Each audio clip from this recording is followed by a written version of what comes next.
இறையேசுவில் அன்பு நெஞ்சங்களே, திருவருகை காலத்தின் 3ஆம் ஞாயிறை மகிழ்ச்சியின் ஞாயிறாக கொண்டாடுகின்றோம்.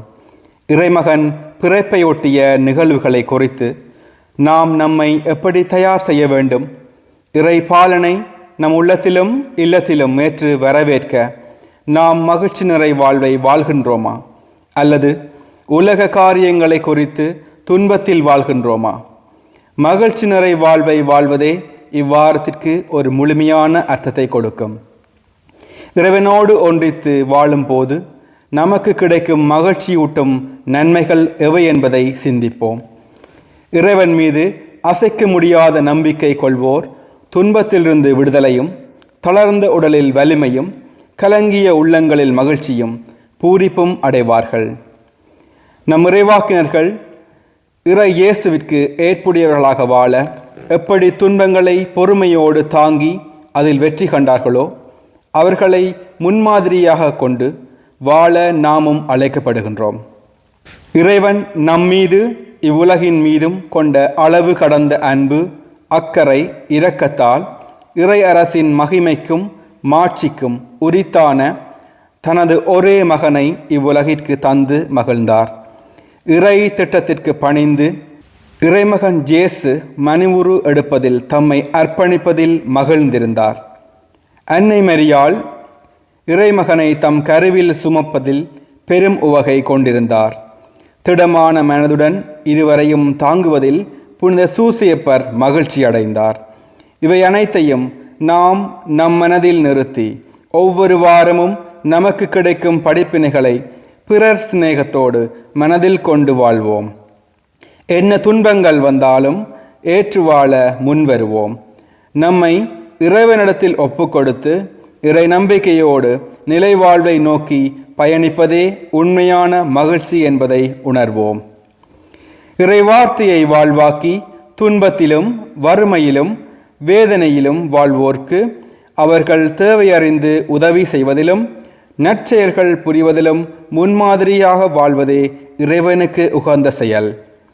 யார் யாரெல்லாம் மன்னிப்பு கிடைக்காமல் மனப்பாரத்தோடு வாழ்கின்றார்களோ அவர்களுக்கெல்லாம் மன்னிப்பு வழங்குவோம். தூய உள்ளத்தோடும் இரக்கத்தோடும் நடந்து நாமும் மகிழ்ந்து பிறரையும் மகிழ்விப்போம். நல்ல கிறிஸ்தவர்களாக வாழ்வோம்.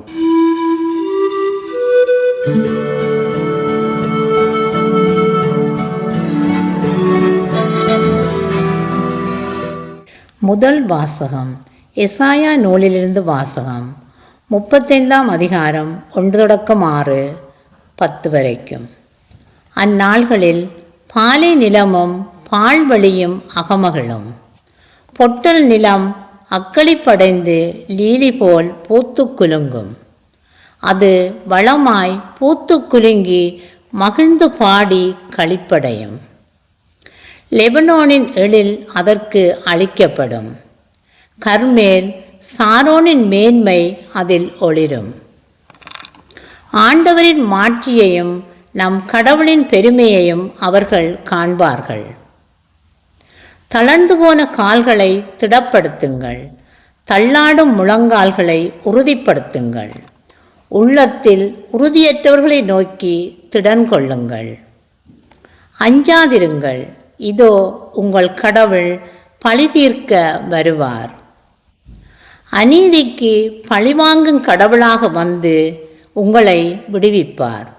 அப்போது பார்வையற்றோரின் கண்கள் பார்க்கும், காது கேளாதோரின் செவிகள் கேட்கும். அப்பொழுது கால் ஊனமுற்றோர் மான் போல் துள்ளி குதிப்பர். வாய் பேசாதோர் மகிழ்ந்து பாடுவர். ஆண்டவரால் விடுவிக்கப்பட்டோர் திரும்பி வருவர். மகிழ்ந்து பாடிக்கொண்டே சீயோனுக்கு வருவர். அவர்கள் முகம் என்றுமுள்ள மகிழ்ச்சியால் மலர்ந்திருக்கும். அவர்கள் மகிழ்ச்சியும் பூரிப்பும் அடைவார்கள். துன்பமும் துயரமும் பறந்தோடும். இது ஆண்டவர் வழங்கும் அருள்வாக்கு.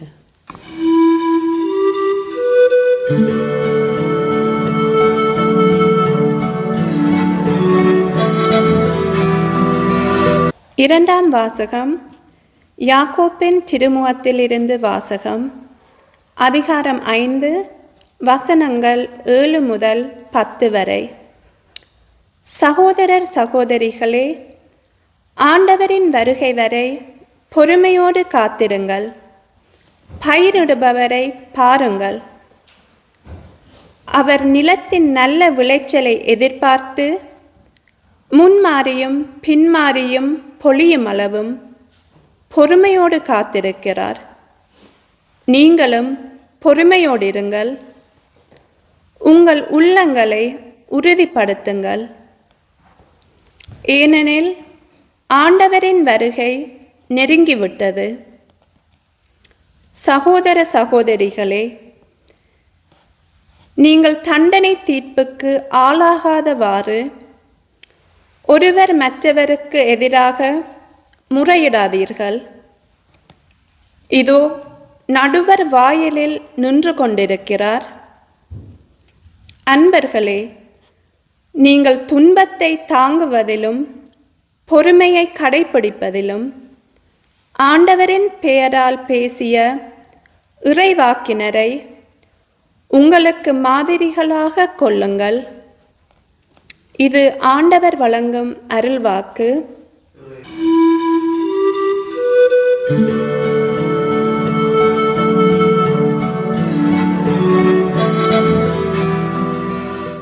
ஆண்டவர் உங்களோடு இருப்பாராக.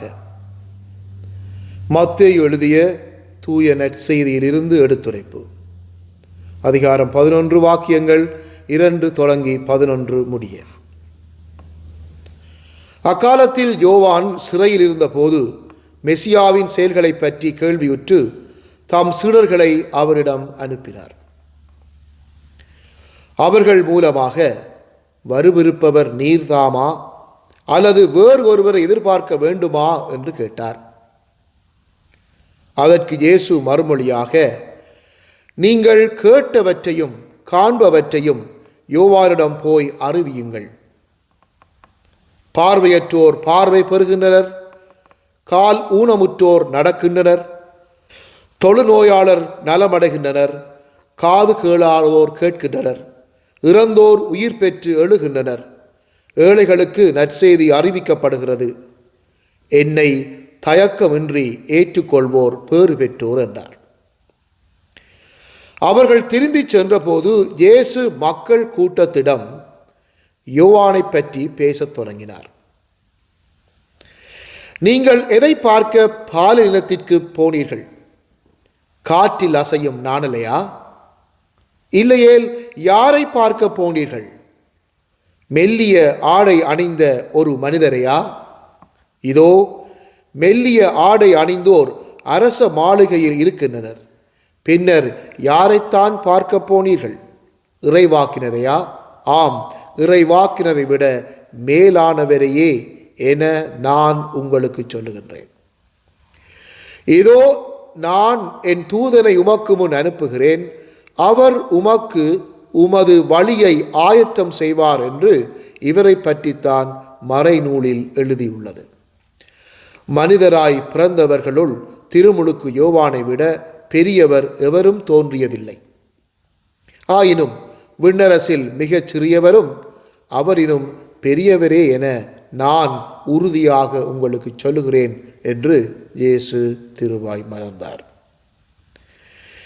இது வாழ்வளிக்கும் இயேசு கிறிஸ்துவின் நற்செய்தி. இயேசுவிலே பிரியமுள்ள என் சகோதர சகோதரிகளே, இன்று நாங்கள் திருவருகை காலம் 3ஆம் வாரத்திலே காலடி எடுத்து வைக்கின்றோம். இந்த திருவருகை காலத்தினுடைய 3வது வாரம் மகிழ்ச்சியின் வாரமாக கொண்டாடப்படுகிறது. ரோஸ் நிறத்திலே மெழுகுதிரி ஏற்றப்படுகிறது. குருவானவர் திருப்பலிக்கு வருகிற பொழுது ரோஸ் நிறத்திலே, இளம் சிவப்பு நிறத்திலே அவர் தன்னுடைய ஆடையை அணிந்திருப்பார். ஏனென்றால் நாங்கள் இயேசுவை பிறப்பை கொண்டாட மிகவும் அண்மித்த விதத்திலே நாங்கள் நெருங்கி கொண்டிருக்கிறோம் அந்த விழாவை கொண்டாட. எனவே ஒரு மகிழ்ச்சியினுடைய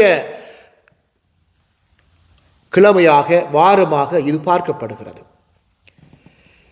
அன்பான சகோதர சகோதரிகளே, இந்த நாளிலே எங்களுக்கு தரப்படுகின்ற விடயம் என்னவென்று சொன்னால், ஆண்டவருடைய வருகையை பொறுமையோடு காத்திருங்கள் என்ற பொருள் பல இன்றைய வாசகங்கள் எங்களுக்கு தந்திருக்கின்றன. நற்செய்தியிலே யோவான் சிறையிலே இருந்த பொழுது தன்னுடைய சீடர்களை அனுப்புகிறார் இயேசுவிடம். நீர்தான் வரவிருக்கிற மெசியாவா அல்லது இன்னொருவரை எதிர்பார்க்க வேண்டுமா என்ற அந்த கேள்வி யோவானுக்கு தேவையானது ஒன்று அல்ல. அவர்தான் மெசியாவை சுட்டி காட்டினார். இவர்தான் உலகத்துக்கு வரப்போகிற செம்மறி என்று சொன்னார். திருமுழுக்கு அவருக்கு கொடுத்தார். ஆனால் சீடர்களுடைய விசுவாச கண்களை திறப்பதற்கு அவர் சீடர்களை இயேசுவிடம் அனுப்பி, நீர்தான் வரவிருப்புகின்றவரா, நாங்கள் வேறொருவரை எதிர்பார்க்க வேண்டுமா என்று சொல்கின்ற பொழுது இயேசு சீடர்களிடம் சொல்லுகின்றார், யோவானுடைய சீடர்களுக்கு, நீங்கள் பார்ப்பவற்றை போய் சொல்லுங்கள், நீங்கள் கண்டவற்றை எடுத்து சொல்லுங்கள். எவ்வாறான புதுமைகள் நடக்கின்றன, எவ்வாறான செயற்பாடுகள் நடக்கின்றன. பழைய ஏற்பாட்டிலே இறைவாக்கர் கூடியதெல்லாம் இப்பொழுது நடக்கிறது. எசாயாவினுடைய 1வது வாசகத்திலே 35 அதிகாரத்திலே என்னவெல்லாம் நடக்குமோ, அந்த கால் ஊனமுற்றோர் மானை போல் துள்ளி குதிப்பர், வாய் பேசாதோர் மகிழ்ந்து பாடுவர், ஆண்டவரால் விடுவிக்கப்பட்டோர் திரும்பி வருவர், மகிழ்ந்து பாடிக்கொண்டே சீயோனுக்கு வருவர் என்று கூறிய எல்லாம் இங்கு நடைபெறுகிறது என்ற வாக்கியத்தை இயேசு யோவானுடைய சீடர்களுக்கு சொல்லுகின்றார். எனவே அன்பார்ந்த சகோதர சகோதரிகளே, இந்த ஆண்டவர் இயேசுவினுடைய இந்த பதில் எங்களுக்கும் பொருந்தும். அதாவது நாங்கள் இவ்வாறான விடயங்களை எங்களுடைய கண்ணெதிரே இப்பொழுது காணாவிட்டாலும் இந்த நிகழ்வுகள் எல்லாம் ஆண்டவர்களே விசுவாசம் கொண்டவர்களை, இயேசுவை மீட்பராக கொண்டவர்களை அது போய் சேரும், அவர்களுக்கு நடக்கும். எவ்வாறு நடக்கும், எப்படி நடக்கும் என்று சொன்னால் 2வது வாசகத்திலே யாக்கோபு தன்னுடைய கடிதத்திலே சொல்லுவார்,